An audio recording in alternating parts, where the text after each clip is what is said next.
Welcome to the CYF course, dedicated today to give you an overview on preparing and leading an event. It will be spread over 3 video clips. In this first one, we will focus on how to give birth to a dream or an idea, and how to gather a team and define the framework. In the second one, we will have a look at the main tasks to achieve before, during and after an event, and then focus and have a closer look on what needs to be done before the event.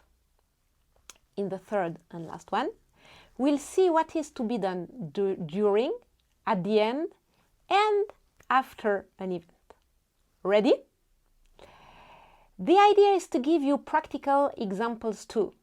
So you will see several slides appearing on your screen. They are not here to be copied as they are, but to give you examples, ideas, and you can, of course, adapt them. We will not cover all the details, and many other things could be shared, of course. If you want to know more, do not hesitate to download for free the KKI Outreach Leaders Manual that you can find on our website. It's very detailed. Let's start at the beginning. You have an idea. Wow! You receive a dream from God. It can be kind of an intuition. We should do something with our neighbors. Or very precise. What about serving the refugees in Sudan? It can be a 1-hour event, offering coffee and snacks in the square next to our home, or it can last several weeks, like outreach or training.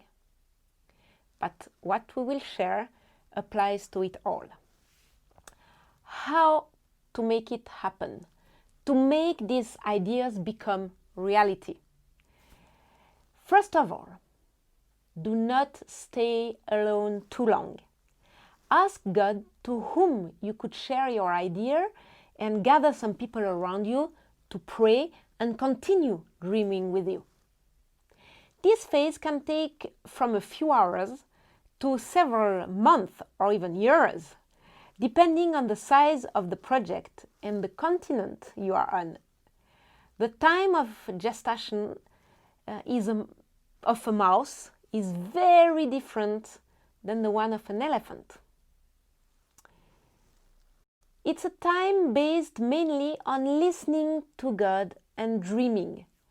At this stage, only a few people are involved, and it's not necessarily the same people who will be involved in the practical things. The basic questions are to be answered. What is the vision? In 1 sentence. What are the objectives? Who are the targeted people? With whom? Where? When? How? This step can be illustrated with the image of a traffic light, the green light. At that stage, you dream without constraints of time, money, or resources. Nothing limits you. Everyone can share dreams, ideas, without restraint. Sometimes activities are born in these times that seems crazy, and the outset turn out to be very relevant in the end. We benefit of everyone's contribution and discernment of the will of God.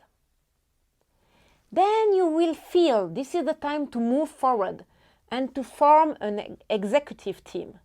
It may be that some person that dreamt with you will now leave. Others may be part of the prayer covering, and some may stay, and some new people may be added.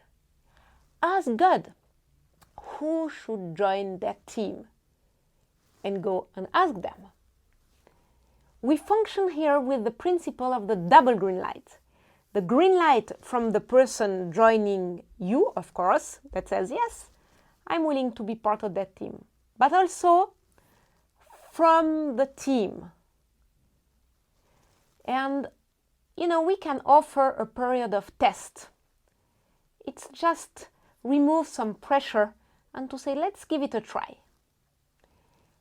At that point, we enter a new phase of realization, and we will roll up our sleeves to build our event. Before each event, it's important to gather your team of leaders as many times as necessary. Do not underestimate the time you need together. The more time you spend together and with God, the more effective you will be and be able to cope with the inevitable tensions. I remember a few years ago, we prepared a 1-week event, and for that we met once a month over 10 months, so 10 times. And we took time to pray, to eat together, to organize and all of that, but we took our time. And we were so thankful afterwards. Yes, it has a cost to pay, but during the event, at one point, we had one external person that tried to manipulate us. And, she contacted that person and then the other person in the committee and trying, to make us feel uncomfortable and bring tension between us. But because of what we built over the last 10 months, it just allowed us to quickly realize what was happening because we had the heart of one another and we could resist that together. Take time to welcome the members of your team, when you gather. I'm very much focused on the task to do.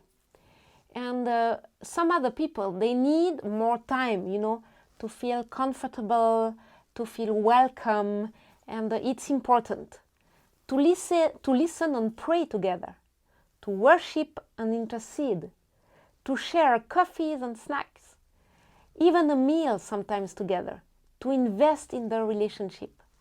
Allow sometimes in your meeting to share about everyone's biggest dream or funniest situation they have been in, or their favorite Bible character and why.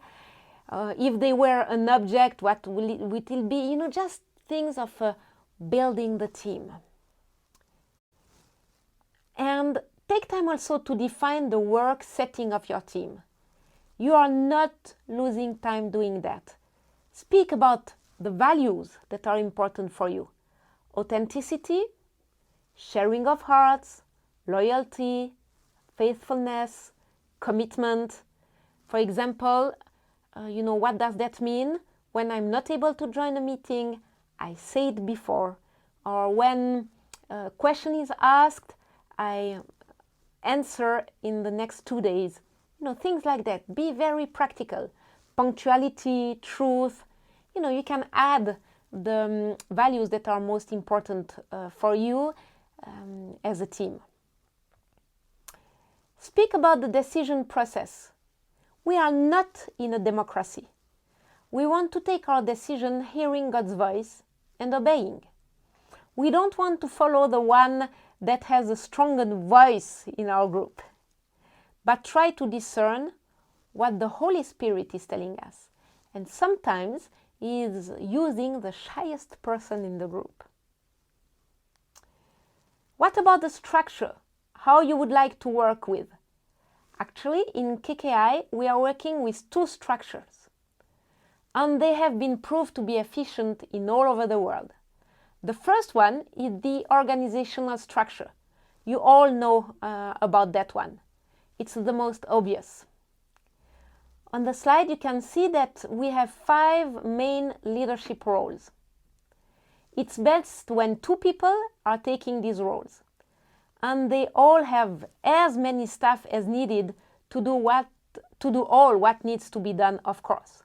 We have the tour leaders or the event leaders, the spiritual advisors, the family life coordinators, the administration coordinators, and the program coordinators too. All these people gathered formed the event leadership team, facilitated by the event leaders. The second one is the relational structure. We don't want anyone to be left alone or lost in the crowd. We want everyone to be part of a team, being accountable to someone, as we know that this is the best way to grow and mature.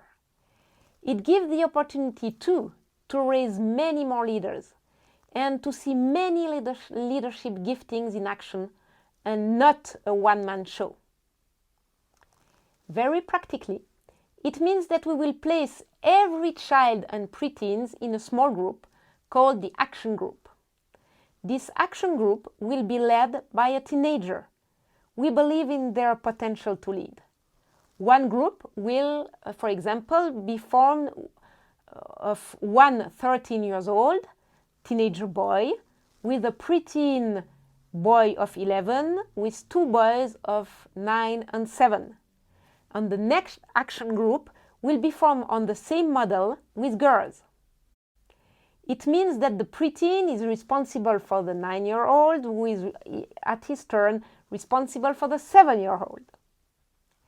And 2 or more action groups are part of a family led by adults.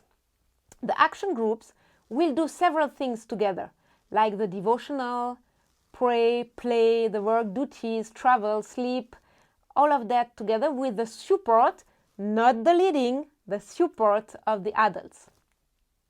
For both of these structures, we have written the specification. You can find them in the KKI Outreach Leaders Manual on our website. Here is one example. And the last point for today will be how is the best way for you to communicate as a team. What do you want to see in the minutes, and who will take them? Here is an example we find very helpful. With several columns, themes, who, when, that makes it easy to work with and find back the information once the meeting is over. What communication tools will you use? Mail, WhatsApp, phone? When I want to reach one of my team member, how and when is it the best? You have to be connected and to share. But if you try always to call, at very early in the morning and nobody is answering and you are getting, angry, and you realize that it's better to call in the afternoon or in the evening, it's so easier to make things like this and to know when people are most available. It may appear like a slow start, but I can promise you that you will save much time later and avoid many tensions and misunderstandings. To conclude this first part, here are the questions, and see you soon.